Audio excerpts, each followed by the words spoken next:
വന്നിരുന്ന് പറയാം, എനിക്ക് അഫ്സലൊക്കെ നിങ്ങൾ ഇനി എന്നെ കാത്തു നിൽക്കണ്ട, നിങ്ങൾ നിങ്ങളുടെ കാര്യം നോക്കി പോകുന്നൊക്കെ പറഞ്ഞു കഴിഞ്ഞാൽ ഓക്കെ. ഇത് അഫ്സലിനെ അവിടെ പേര് വലിച്ചിട്ടത് ഈ പറയുന്ന ജാസ്മിനാണ്. എനിക്ക് തോന്നുന്നു Day 3 ആണെന്ന് തോന്നുന്നു, ബിഗ് ബോസ് തുടങ്ങിയിട്ട് 3ാമത്തെ ദിവസം അങ്ങാണ്ടാണ് ഈ ഒരു സംഭവം അവിടെ നടന്നേക്കുന്നത്. അത് നിങ്ങളുടെ അഫ്സൽ ആ ഒരു പോസ്റ്റ് ഇടാനുള്ള റീസൺ നിങ്ങൾ മനസ്സിലാക്കുക. ലാലേട്ടന്റെ എപ്പിസോഡിൽ ആണ് കംപ്ലീറ്റ് ആയിട്ടും ഈ ഒരു ബന്ധം വേണ്ട എന്നും പറഞ്ഞിട്ട് അഫ്സൽ ഒരു ഡിസിഷൻ എടുക്കുന്നത്.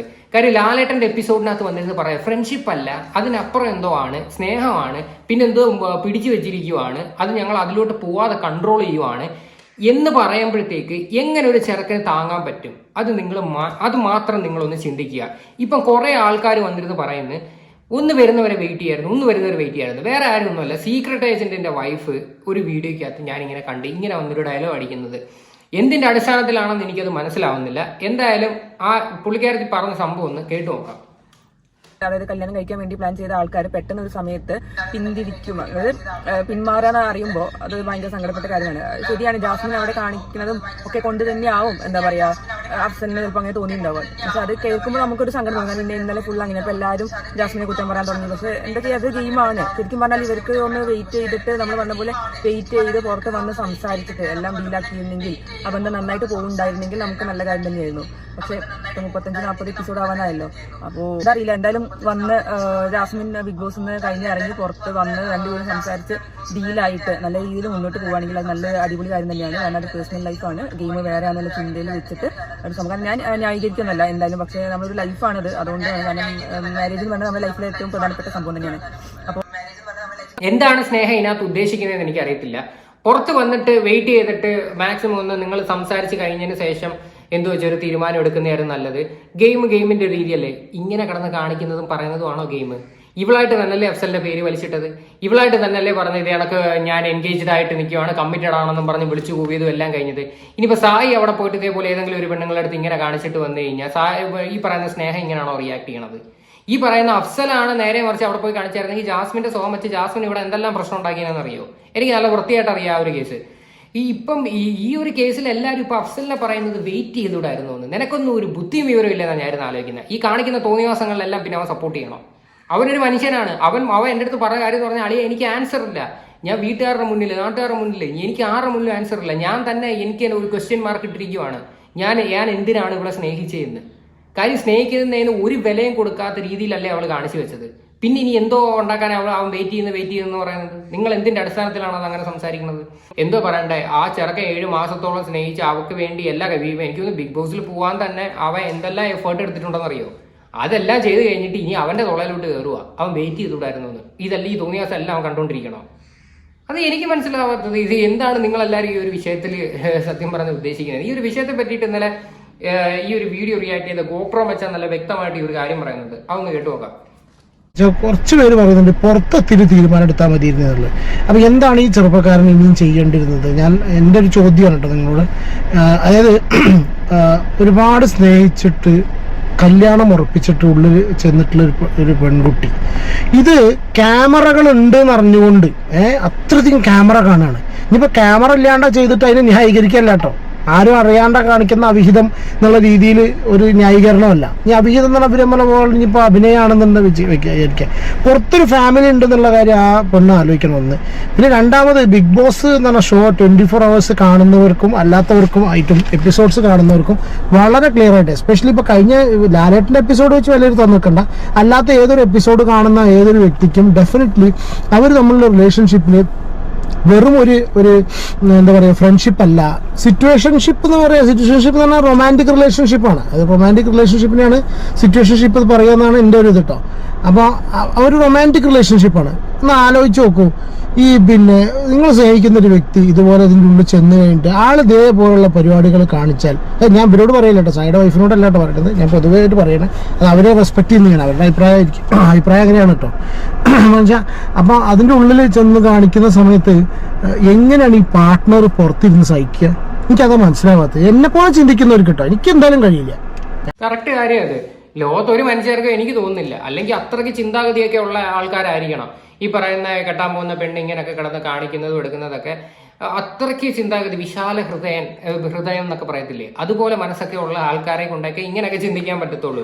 ഈ ലാലേട്ടന്റെ എപ്പിസോഡ് കഴിഞ്ഞതിന് ശേഷം ലൈവില് ഇവളിരുന്ന് പറയുന്ന കുറെ കാര്യങ്ങളുണ്ട്. ഈ ലൈവിൽ ഇവള് ഋഷിയെടുത്ത് വന്നിരുന്ന് സംസാരിക്കുന്നുണ്ട്. ഋഷി വന്നിരുന്ന് ചോദിക്കുന്നുണ്ട്, നീ പുറത്തിറങ്ങുമ്പം നീ വാക്ക് കൊടുത്ത പയ്യൻ ചിലപ്പം പോയിട്ടുണ്ടാവുമായിരിക്കും അല്ലേന്ന് ചോദിക്കുമ്പോഴത്തേക്ക് അവള് പറയുന്നത് എനിക്ക് അറിയത്തില്ലടാ എന്ന് പറയുന്നത്. അപ്പം പോയി കഴിഞ്ഞാൽ നിനക്ക് വിഷമം ഉണ്ടാവുമോ എന്ന് ചോദിക്കുന്നത്. അപ്പൊ അവള് പറയുന്ന ഡയലോഗ് ഉണ്ട്, വിഷമം ഉണ്ടായിരിക്കും.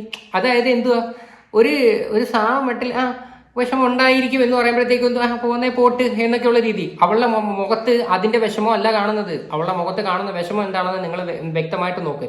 ഗബ്രി മിണ്ടാത്തതിനകത്ത് സംസാരിക്കാത്തതിനകത്തുമാണ് അവളുടെ ഏറ്റവും വലിയ വിഷമം. അല്ലാതെ പുറത്തൊരു പയ്യൻ ഇങ്ങനെ വിഷമിക്കുന്നുണ്ടെന്നുള്ള ചിന്ത അവൾക്കില്ല. അവൾ ഉണ്ടെങ്കിൽ അങ്ങനെയാണോ അതിനകത്ത് മറുപടി കൊടുക്കുന്നത്? നിങ്ങൾ ചോദിക്കുക. അതിനകത്ത് ഋഷി ചോദിച്ച കറക്റ്റ് പോയിന്റാണ് ചോദിച്ചത്. നീ ഇങ്ങനെ കാണിക്കുന്നത് എടുക്കുന്നതെല്ലാം പുറത്തൊരു പയ്യൻ കാണുന്നുണ്ട്, എടുക്കുന്നുണ്ടായിരിക്കുമല്ലോ, അവന് വിഷമം ഉണ്ടായിരിക്കുമല്ലോ. നീ ചിലപ്പം വാക്ക് കൊടുത്തുകൊണ്ട് വന്നിരുന്ന പയ്യൻ അവൻ പുറത്തിറങ്ങുമ്പോൾ ചിലപ്പം പോയിട്ടുണ്ടെങ്കിൽ നിനക്ക് വിഷമം വരുവോ ഇല്ലയോ എന്ന് ചോദിക്കുന്നത് കറക്റ്റ് വാലിഡ് പോയിന്റ് ആണത്. ഈ അൻസിബ ചോദിച്ചൊരു കാര്യം തന്നെ ആയിരുന്നു, ഈ പറയുന്ന കണക്ക് ഒരു റിലേഷൻഷിപ്പ് ഉണ്ടെങ്കിൽ തന്നെ ഇവരുടെ കാര്യത്തിൽ ഒരു കൺഫ്യൂഷൻ വേണ്ട എന്ന്. ഗബ്രിയുടെ ഇഷ്യൂല് കറക്റ്റ് കാര്യമില്ലേ ഇത്? കാര്യം ഇവർക്ക് വ്യക്തമായിട്ടുള്ള ആൻസർ ഇല്ല, ഒന്നിനും വ്യക്തമായിട്ടുള്ള ആൻസർ ഇല്ലാത്തതിൻ്റെയാണ് ഈ ഒരു പ്രശ്നത്തിൽ ചെന്ന് അവസാനിച്ചത്. പിന്നെ അഫ്സൽ അവൻ വന്നിരുന്ന് ഇതിനെ പറ്റിയിട്ട് ഒന്നും പറയാതെ അവൻ ക്ലോസ് ചെയ്ത ചാപ്റ്ററാണ്. അവൻ ഇതിനെപ്പറ്റി സംസാരിക്കാൻ താല്പര്യമില്ലെന്നും പറഞ്ഞിട്ട് ഇപ്പം നിൽക്കുന്ന ഒരു സിറ്റുവേഷനാണ്. എല്ലാവരുടെ മുമ്പിലും ഉത്തരം പറയണം, വീട്ടുകാരുടെ മുന്നിൽ പറയണം, നാട്ടുകാരുടെ മുന്നിൽ പറയണം. അത്രയും മോശമായിട്ടൊരു സിറ്റുവേഷനിൽ നിന്നിട്ടാണ് അഫ്സൽ അങ്ങനെ ഒരു പോസ്റ്റ് ഇട്ടത്. അത് നിങ്ങൾ ആരും മനസ്സിലാക്കാതിരുന്നിട്ട് അവനെ കിടന്ന് ചീത്ത വിളിക്കുക, അവൻ്റെ അടുത്ത് പറയുക നാട്ടിൽ വരുന്നവരൊന്ന് കാത്തു നിന്നുകൂടായിരുന്നു എന്ന് ഇത്രയൊക്കെ കാണിച്ചു വെച്ചിട്ട്. ഈ പറയുന്ന ടീമുകളൊക്കെ വന്നിരുന്നല്ലേ ഈ വീഡിയോക്കകത്ത് വന്നിരുന്ന പറഞ്ഞത് ഇതെന്താണ്, സിറ്റുവേഷൻഷിപ്പാണോ റിലേഷൻഷിപ്പാണോ എന്ന്. ഈ സ്നേഹം സീക്രട്ട് ആൻഡ് ഒക്കെ വന്നിരുന്ന വീഡിയോക്കകത്ത് ഇരുന്ന് പറഞ്ഞിട്ടുണ്ട്. എന്നിട്ട് എന്തിനാ സായി തന്നെ അതിനകത്ത് ഇരുന്ന് ചോദിക്കുന്നുണ്ടല്ലോ. സായിക്ക് പോലും മനസ്സിലാവുന്നില്ല പല കാര്യങ്ങളും എന്തുവാണെന്ന്. ദൈവത്തെ ഓർത്ത് വന്നിരുന്ന് ന്യായീകരിക്കാനായിട്ട് നിൽക്കരുത്. അവന്റെ ഭാഗത്ത് ശരിയുണ്ട്, അത് ആദ്യമേ മനസ്സിലാക്കുക. ഈ ഒരു വിഷയത്തിൽ അവന് ഒരു തെറ്റും അവൻ ചെയ്തിട്ടില്ല.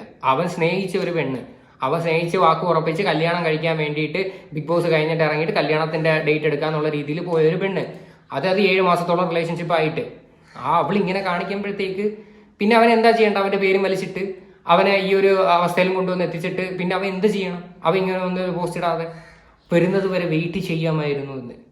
പിന്നെ വേറൊരു കാര്യം പറയാം, ഈ ഒരു കേസിൽ മെജോറിറ്റി ഓഡിയൻസ് എപ്പോഴും അഫ്സലിന്റെ കൂടെ തന്നെയാണ് നിൽക്കുന്നത്. അഫ്സലിന്റെ കൂടെ നിൽക്കാനായിട്ടുള്ള കാര്യം എന്ന് പറഞ്ഞത് അവൾ അതിനകത്ത് കാണിക്കുന്ന പ്രവൃത്തിയിലാണ് എല്ലാവരും അതിനകത്ത് അഫ്സലിനെ തന്നെ സപ്പോർട്ട് ചെയ്യുന്നത്. ഇനിയും അങ്ങോട്ടുള്ള കാര്യങ്ങളിൽ അഫ്സലിനെ തന്നെ സപ്പോർട്ട് ചെയ്യുകയും ചെയ്യും. കാര്യം അവ എടുത്ത ഡിസിഷൻ അതിനകത്ത് കറക്റ്റ് ആണെന്ന് തന്നെ എല്ലാവരും ഉറച്ചിരിക്കുന്നത്. ഇനി അവൾ പോയി കപ്പടിച്ചിട്ട് വന്നാലും എടുത്തു കഴിഞ്ഞാൽ അതൊക്കെ ഗെയിമിന്റെ ഭാഗമായിട്ട് കാണാം. പക്ഷേ ഇവിടെ ആ പയ്യന്റെ കാര്യം നിങ്ങളൊന്ന് ചിന്തിച്ചു നോക്കണം, അത്രേ എനിക്ക് പറയാനുള്ളൂ. ചിലപ്പം ജാസ്മിൻ ഒരു നല്ല ഗെയിമർ ആയിരിക്കും അതിനകത്ത്, പക്ഷേ ജാസ്മിൻ ഒരു റിലേഷൻഷിപ്പിനൊക്കെ ഒരു വാല്യൂ കൊടുക്കാത്ത പണി കാണിച്ചതാണ് ജാസ്മിനോടുള്ള ഏറ്റവും ഭയങ്കര വിരോധം. സത്യം പറഞ്ഞാൽ എനിക്കൊക്കെ അതാണ് ഏറ്റവും കൂടുതലുള്ളൊരു ദേഷ്യം. ഈ പയ്യന്റെ അടുത്ത് ഇങ്ങനെ ഒരു കാണിച്ചതിന്റെ പേരിലാണ്, അഫ്സലിന്റെ അടുത്ത് ഇങ്ങനെ കാണിച്ചതിന്റെ പേരിലാണ് നമുക്കൊക്കെ സത്യം പറഞ്ഞാൽ എനിക്കത് ഉൾക്കൊള്ളാൻ പറ്റുന്നില്ല. ആ കാര്യം അഫ്സലിന്റെ അടുത്ത് ഇങ്ങനെ കാണിച്ചത്, അവരുടെ ഫാമിലി ഭയങ്കരമായിട്ട് വിഷമിച്ചത്, എന്തിന്? എന്റെ കാര്യമൊക്കെ വിട്. ചൈൽഡ്ഹുഡ് ഫ്രണ്ട്സ് ഉണ്ട്, ഇവളുടെ കൊച്ചുനാളെ തൊട്ടേ ഉള്ള ഫ്രണ്ട്സ് പോലും ഇനി ഇവളുടെ അടുത്ത് ജീവിതത്തിൽ മിണ്ടത്തില്ലെന്നാണ് പറയുന്നത്. ജീവിതത്തിന് പുല്ലും ഭൂമിയുള്ള ഒരു കാലം ഇവളുമായിട്ട് ഒരു ഫ്രണ്ട്ഷിപ്പ് ഇനി ഉണ്ടാവത്തില്ലെന്നാണ് പറയുന്നത്. അതിനപ്പുറം വല്ലതും ഉണ്ടോ? നിങ്ങളെയൊക്കെ കാട്ടി എല്ലാവരെ കാട്ടിയും വലുതാണ് ഈ പറയുന്ന അവള് കൊച്ചുനാൾ തൊട്ടേ കണ്ടു വളർന്ന കുറെ കൂട്ടുകാർ. അവള് നായിക്ക് 40 തൊട്ടം കുറെ ആൾക്കാരുടെ പേര് പറയുന്നുണ്ടല്ലോ. ഈ ആൾക്കാരും ഇനി അവളുടെ ഒരു കാര്യത്തിൽ നിൽക്കത്തുമില്ല, അവളോട് സംസാരിക്കത്തു പോലും ഇല്ല. കാര്യം ആ രീതിയിൽ അവൾ തന്നെ ആക്കി വെച്ചിട്ടുണ്ട്. ഒരു ഗെയിം എന്ന് പറഞ്ഞു കഴിഞ്ഞാലും അതിനൊക്കെ കളിക്കേണ്ട ഒരു രീതിയുണ്ട്. അവിടെ എത്രയോ കണ്ടസ്റ്റൻസ് ഉണ്ട്, അവർക്ക് ആർക്കും ഇല്ലാത്തൊരു പ്രത്യേകത ഉണ്ട്, ഇവക്ക് മാത്രം. അത് മാത്രം നിങ്ങൾ ചിന്തിച്ചാൽ മതി. അവർക്ക് ആർക്കും ഒരു കുഴപ്പമില്ല, ഇവക്ക് മാത്രമാണ് അവിടെ പ്രശ്നം. അവിടെ ഈ പറയുന്ന ഋഷിയും അൻസിബയും ഒക്കെ ഫ്രണ്ട്സാണ്, അവരെല്ലാം ഒരു ലിമിറ്റ് ഉണ്ട്, അവരെല്ലാം ആ ലിമിറ്റ് ക്രോസ് ചെയ്തിട്ടില്ല. ഇത് ചെല്ലുന്നതിന് 3-ാമത്തെ ദിവസമായിട്ട് അങ്ങോട്ട് ചാടി കളിക്കുന്നു, ഇങ്ങോട്ട് ചാടി കളിക്കുന്നു, അവിടെ കെട്ടിപ്പിടിച്ചിരിക്കുന്നു, കടിക്കാൻ തുടങ്ങിക്കഴിഞ്ഞാൽ സ്വാഭാവികമായിട്ടും ആരും കൂട്ടിയിരിക്കത്തില്ല ഒരു കാര്യത്തിനും. എനിക്ക് ഇത്രയും ഒരു വിഷയത്തിൽ പറയാനുള്ളൂ. അപ്പോൾ എന്തായാലും നിങ്ങളുടെയൊക്കെ അഭിപ്രായങ്ങൾ എന്താണെന്ന് വെച്ചാൽ നിങ്ങൾ തീർച്ചയായിട്ടും കമൻറ്റ് ചെയ്യുക.